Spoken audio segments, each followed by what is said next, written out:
Boker Tov, good morning. Wonderful to be here together this morning.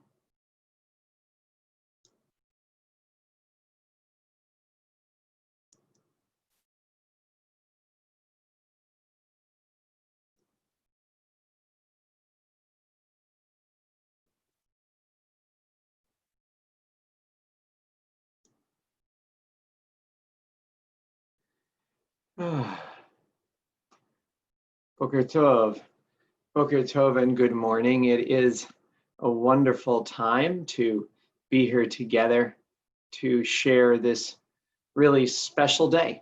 Every day is an opportunity for us to acknowledge what is different, what is special, what is significant.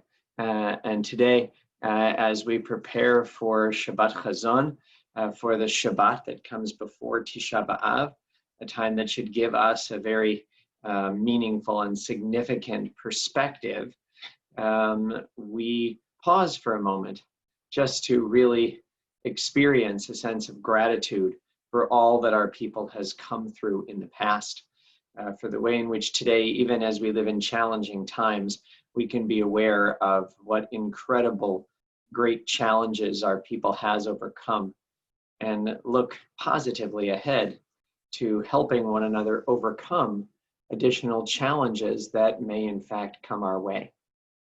And so as we do that, let's allow that perspective to come from some of the prayers that we share together every day. Let's join together first in the English of Asher Yatza, a prayer that shows our gratitude for merely awakening, in every sense, being awake this morning. Please join with me if you're awake enough to do so. Blessed eternal God, creator of the universe, you have fashioned our bodies with wisdom, creating within us a finely balanced network. To stand before you in prayer is itself a fragile miracle. Eternal God, we praise you as the healer of body and spirit. And we join in the English of the prayer for our neshama, for our soul, for that inbreathed spirit that we have within us. The soul that you have given me, O God, is a pure one. You have created and formed it, breathed it into me, and within me you sustain it. So long as my soul is within me, I will give thanks to you, eternal my God and God of my ancestors, source of all creation, sovereign of all souls. We praise you, eternal God, in whose hand is the power of all life and the spirit of all flesh. And let's join together in the Hebrew of the bracha for Torah study, which you can see as well the English and the note on the page, and whatever feels meaningful for the moment, let's prepare to study today. Baruch atah Adonai Eloheinu melech haolam, asher kidshanu b'mitzvotav v'tzivanu la'asok b'divrei Torah. Va'arevna Adonai Eloheinu et divrei Toratcha b'finu ובפי עמך בית ישראל, ונהיה אנחנו וצאצאינו, וצאצאי עמך בית ישראל, כולנו יודעי שמך ולומדי תורתך לשמה, ברוך אתה אדוני, המלמד תורה לעמו ישראל. And as we have said the blessing for Torah study, really a powerful mitzvah, let's join together in this act of Torah study, of reflecting on this traditional text. Elu dvarim she'en lahem shiur. These are the obligations whose value cannot be measured. They nourish us in this world and help us to create the world to come. Kibud av va'em, to honor fathers and mothers. Ugmilut chasadim, to perform acts of love and kindness. Ashkamat bet midrash shacharit ve'alvit, to attend the house of study morning and evening. Bachnasat ochim, to welcome the stranger. Ubikul cholim, to visit the sick. Bachnasat kala, to provide for brides and grooms. Levayat hamet, to keep faith with the dead. Biyun tfilah, to pray with sincerity. Ava'at shalom ben adam lachavero, to make peace when there is strife. The Talmud Torah keneged kulam, and the study of Torah is equal to them all.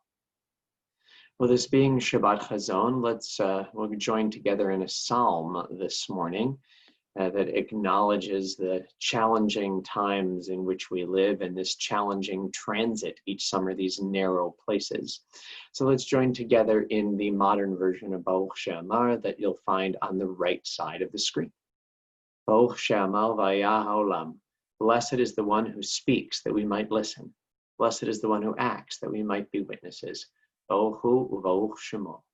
Blessed is the one who decides that we might accept. Blessed is the one who has mercy that we might live. Baruch she'amar v'haya ha'olam.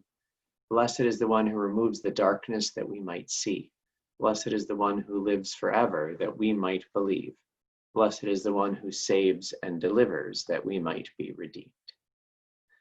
And let's join together in this translation of Psalm 23. Psalm 23 is an interesting mixture. On the one hand, it is a pastoral psalm. Its setting is in nature, in the fields, imagining ourselves in the footsteps of our ancestors, shepherding a flock and imagining ourselves both as the one who looks after others and the one who allows for himself to be looked after. Wow, that's easier to say than it is to do. And in doing so, acknowledging that we need to do both of those things when we find ourselves beget mavet, in a dark valley, a place where we can feel the shadow of death. It's then that we need to care for and be cared for. And so let's join together in this translation of Adonai Ro'i of Psalm 23. With the Eternal as my shepherd, I shall want for nothing. I will lie down in a beautiful pasture. As I am led along restful waters, my soul will be restored. I will be guided along the paths of righteousness, serving God's higher purpose. Adonai Ro'i lo echsa. Even when I must walk through the valley of the shadow of death, I fear no evil when you are with me. Your strength and your support comfort me. When facing my enemies, your protection stretches out before me, sustaining mind and body. Adonai Ro'i lo echsa. Only goodness and mercy will pursue me all the days of my life. I will live in God's presence for the rest of my days. That is a challenge to us, is feeling a sense of holiness, a holy presence in our days. For some, we do so in nature. For others, we do so through the caring of others or through caring for others. And we also find that sense of presence in joining in ancient and yet modern words that bind all of our history together, these words of the Shema that we recite every day. So let's join together now in reciting Shema. Shema Yisrael, Adonai Eloheinu, Adonai Echad, Baruch Shem Kavod Malchuto Leolam Va'ed. Ve'ahavta et Adonai Elohecha, Bechol Levavecha, Ubechol Nafshecha, Ubechol Meudecha. והיו הדברים האלה אשר אנוכי מצווך היום על לבביך, ושיננתם לבניך ודיברת בם, בשבתך בביתך ובלכתך בדרך, ובשוכבך ובקומך, וקשרתם לאות על ידיך, והיו לטוטפות בין עיניך, וכתבתם על מזוזות ביתך ובשעריך. ויאמר אדוני אל משה לאמור, דבר אל בני ישראל ואמרת עליהם, ועשו להם ציצית על כנפי בגדיהם לדורותם, ונתנו על ציצית הכנף פתיל תכרת, והיה לכם לציצית וראיתם אותו, וזכרתם את כל מצוות אדוני ועשיתם אותם, ולא תטורו אחרי לבבכם ואחרי עיניכם, אשר אתם זונים אחריהם, למען תזכרו ועשיתם את כל מצוותיי, והייתם קדושים לאלוהיכם. אני אדוני אלוהיכם, אשר הוצאתי אתכם מארץ מצרים, להיות לכם לאלוהים. אני אדוני אלוהיכם. אדוני אלוהיכם אמת. It certainly is a source of strength to recite traditional words and to find our place in community as we gather together this morning. I think that's something that's much simpler to do when, even though this time feels so unreal, so lacking in normal markers, nevertheless, in so many ways, it is so firm, so solid, such an opportunity for us, even with challenges, to reach out to one another and to hold on to those things in life that are most meaningful. Most of us have the opportunity to do that. And yet, and on this Friday, as I reflect a little bit on the larger world, I can't help but think about the challenges at this time of a larger kind of gathering. Gathering in this first sense that I'm talking about is that sense of community that we get by coming together and in a safe way when we feel secure, affirming our basic values. And yet, as I look around at our world today, I see that many, at times and in ways when they feel completely exposed and insecure, are in fact reaching out in order to express their basic societal values. We live in a time of challenge, a time of great stress, and I think as well, which concerns me greatly, a time of fear. And in this time where so many are afraid, there is also much to do to stand together for the kind of values that make us a society that's worthy of the name. And a lot of those freedoms that we find in Western society feel to be under threat at this particular time, especially lately as I look around, that freedom to come together to express our concerns about the nature and the direction of our world and of our society. Here in Toronto, I don't see this as much, but when looking around the world and seeing what's been going on in Portland, Oregon, south of the border, and seeing what likewise is going on in a number of places in Israel as well. This is a time where people who come together in a democratic framework are doing so to express peacefully, in many cases, in most cases it seems to me, their concerns about the direction of society and of our ability to care each other and to see each other as fellow human beings created in the image of God, not to define ourselves by skin color or by politics or by other markers that we might use as an excuse to judge others and to say that one person belongs somehow above the other in society. And it frightens me to see at this time that one of the core elements of modern life that makes us who we are, our ability publicly to express our opinion, to gather together, to do so safely, respecting the health needs of this time, but to gather together and to say that we need to affirm the safety of each and every human being, that whether one is Black or brown, whether one is Jewish or Muslim, whether one is from whatever racial or cultural or religious background, that we should be able to step forward and affirm who we are and those basic values that we expect from our society, and to name those values that are under threat. I admit it frightens me knowing that when we began this journey through this pandemic time, that in many countries we had to give the government additional ways to trace people and to follow us, that day after day through electronic devices and other sorts of ways, our ability to move freely seems to be potentially under threat.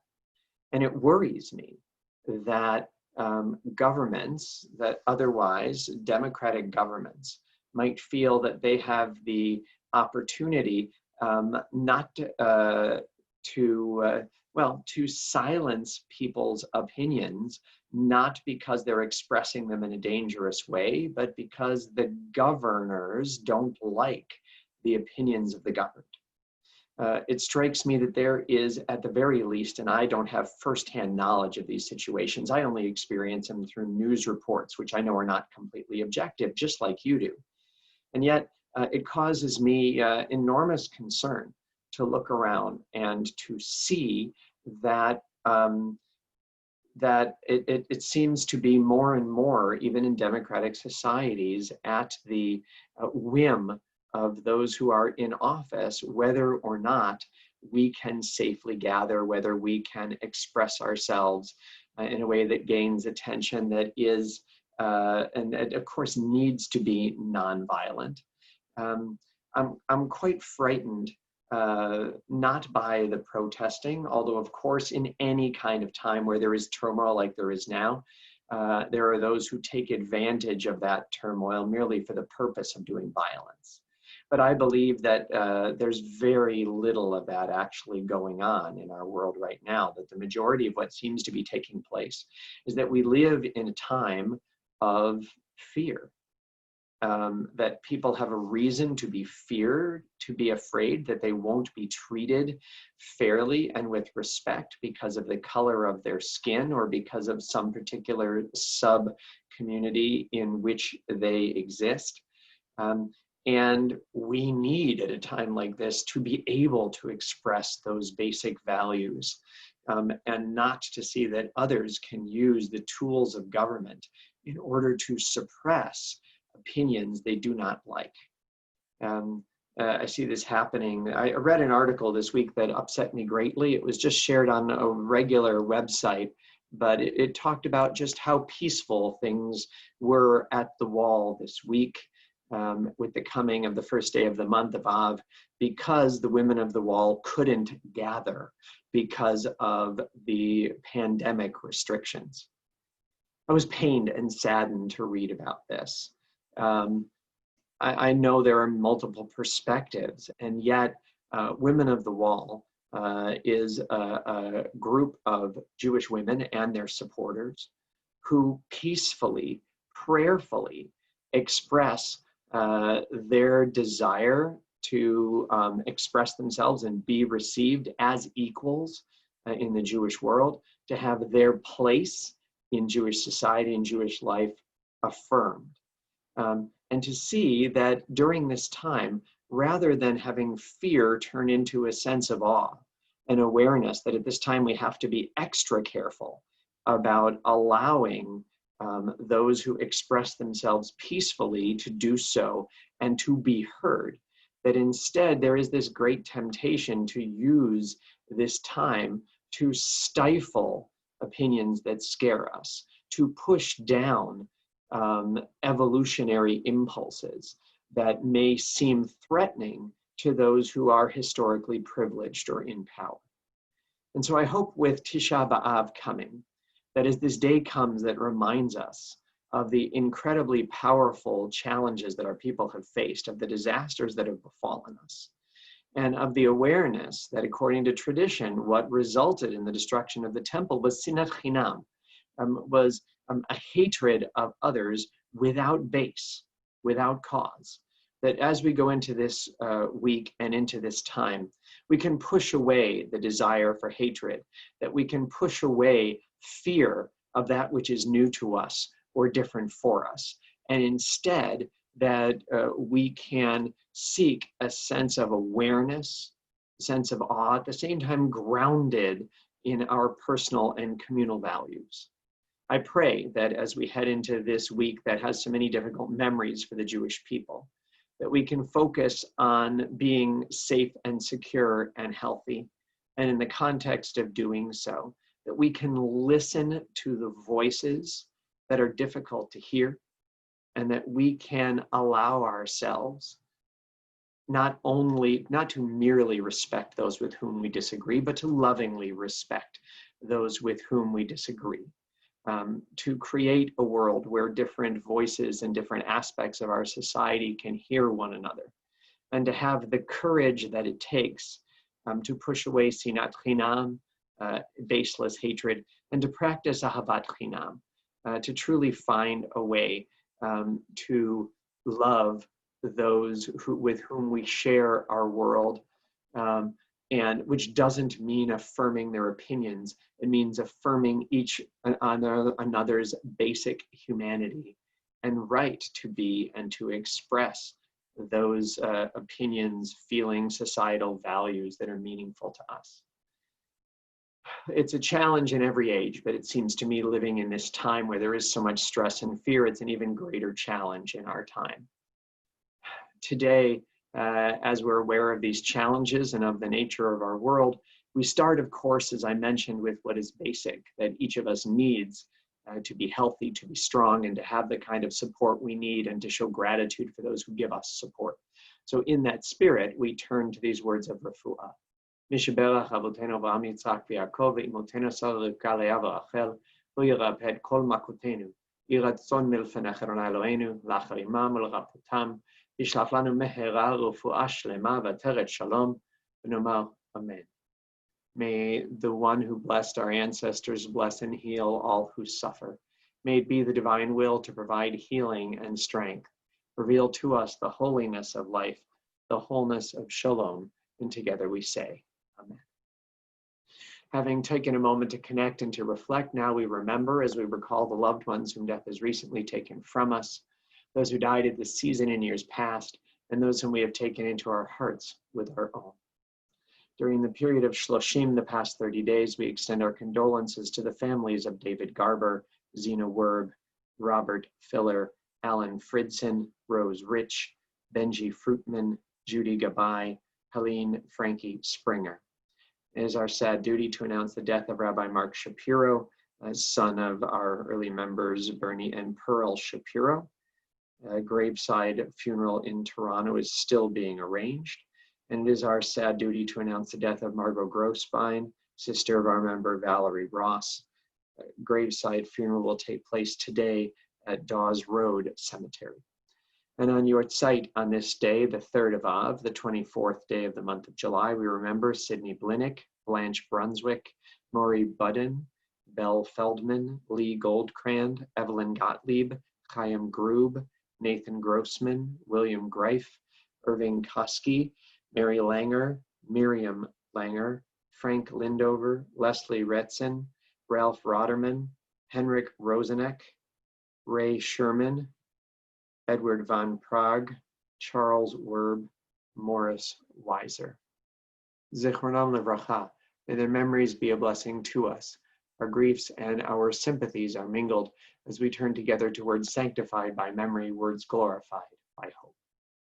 Yitgadal v'yitkadash shemeh Rabbah, ve'alma divrach yeuteh v'yamlich malchuteh, v'chayechon v'yomechon, v'chayeh dechol beit Yisrael, v'agala v'bizman kariv v'imru, Amen.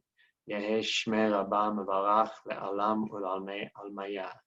Yitbarach v'yishtabach v'yitpa'ar v'yitromam v'yitnaseh, v'yithadar v'yitpaleh v'yithalal shemed kudsha b'rechu, ve'ela min kol birchata v'shirata, tushpachata v'nechemata, v'amiran be'alma v'imru, Amen.